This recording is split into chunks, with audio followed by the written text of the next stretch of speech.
everyone! Welcome back to my channel. And for today's video guys, andito po tayo sa Barangay Panungyan, Mendez, Cavite Highway. This is Mendez Panungyan Alfonso Highway. Ayan po, ang landmark is Kinaiya. Ayan, Kinaiya Restaurant. Ay, Kinaiya Events Place. Tsaka yung school po dyan. May school din po dyan.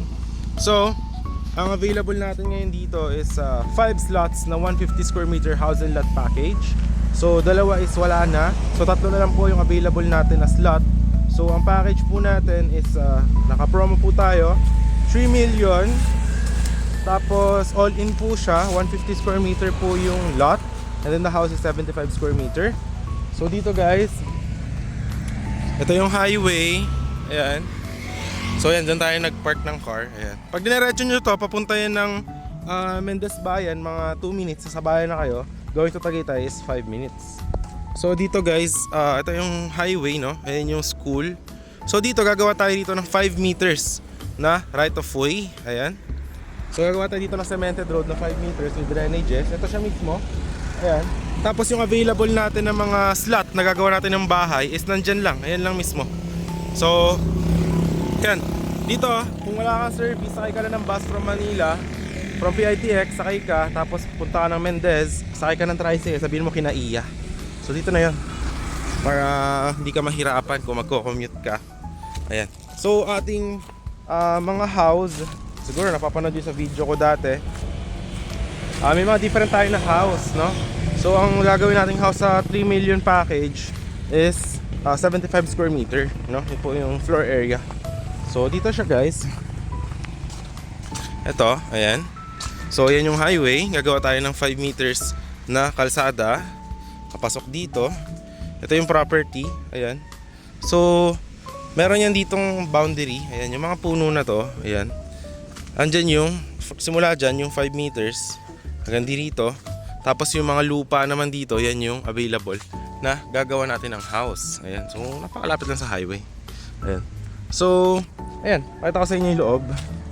Ito, sold na. Yung isa rito, wala na to. So, yung pangalawang 150. Ayan, available yan, yung dito. Ayan, yung next. So, 1, 2, 3 na magkakatabi. Yung dun sa dulo, wala na, hindi na available. Then ito, i-clear out natin to. Lalagyan natin ng cemented road. Ayan, dito. Yan, yan yung puno na yan, 5 meters. O, tapos ito na yung lupa. So, maliit lang na project. Yung tapat, hindi na po natin yan pagmamayari. So open space lang po siya. Ayan. So ano lang naman dito guys, ayan, tatayo natin bahay. Meron na rin bahay dyan na nakatira, no? So ayan. So dito guys, yung ating package, no? Ayan, dito yung mga house design na pwede nyong gawin, na pwede natin gawin for you. Ayan, pwede ka mamili dito. Ayan. Tapos pwede natin i-customize yung loob. So normally sa package natin na 3 million, ano yan, 2 bathroom, 2 bedroom, isang bathroom sa master's bed, tapos kitchen, may living room, tapos bungalow lang siya.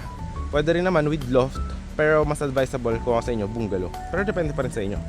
Tapos may dirty kitchen and parking area, and kasama na po sa package yung perimeter fence and yung ating gate. Okay, so yeah, so yun lang, maliit lang siya na project. Sold na yun doon sa dulo, tsaka itong isa. So ito, tatlo na lang na slot na 150 square meter na lot. Tapos house and lot package. So yung ating terms guys is 50% yung down. Contract to sell tayo, bibili namin lahat ng materials. Tapos gagawin natin yung bahay. It will take around 3 to 4 months para matapos natin yung house. So 50%, tapos gagawin natin siya. Next month is bibili kayo ng another 500,000. Okay? Tapos yung next na payment na 500,000 is pag turnover na po, no, ng house. Tapos titiran nyo na siya, deed of sale signing. And then yung last na 500,000 is tsaka nyo lang babayaran kapag na-transfer na po sa inyo yung title. So ganun lang naman yung terms natin. Kasama na rin yung building permit doon, kasama na yung transfer title, kasama na rin yung tawag na to? Kasama na rin sa package yung development namin dyan, no, sa kalsada and sa drainages. And so yan, balit na siya na project, 5 slots, wala na yung dalawa, so tatlo na lang. So yun, pwede nyo i-message sa Viber, WhatsApp. So ito, develop na rin natin yan starting this month, April, ano ba yun? April. So yun, yan, nandito lang naman siya. So yun, kung interesado kayo, message nyo lang sa Viber, WhatsApp. Ayan. So malapit lang naman siya sa Tagaytay. Ang above sea level nito is 560 meters. Ayun lang yung tatayuan natin ng kalsada. Tapos 5 meters, ayun na, ito na highway. So yung landmark ulit, Kinaiya. Search nyo lang sa Google Map. So yun, ngayon ipapakita ko naman dito sa dulo yung drone shot ng mga project natin dati na may mga nakatira na, yung may mga house na. Yun, ipapakita ko dito sa dulo para ma-visualize nyo. Kaya lang yung mga yun, malaking project, ito maliit lang. So yun, tsaka ito yung pinaka malapit dito sa highway, no? So yun, I will show it to you here in 3, 2, 1. Ito po ang drone shot.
Kita nyo naman kung ano yung mga itsura ng projects natin na tapos na. So ganun na din mangyayari dyan. So ano lang siya, maliit lang na community, tapos parang perfect for rest house, tahimik na buhay, and malamig, no, ang weather, and napakalapit lang sa lahat. Palengke, hospital, schools, ayun, katabi lang pala yung school. So yun, I hope to see you soon, and thanks for watching. Have a good day.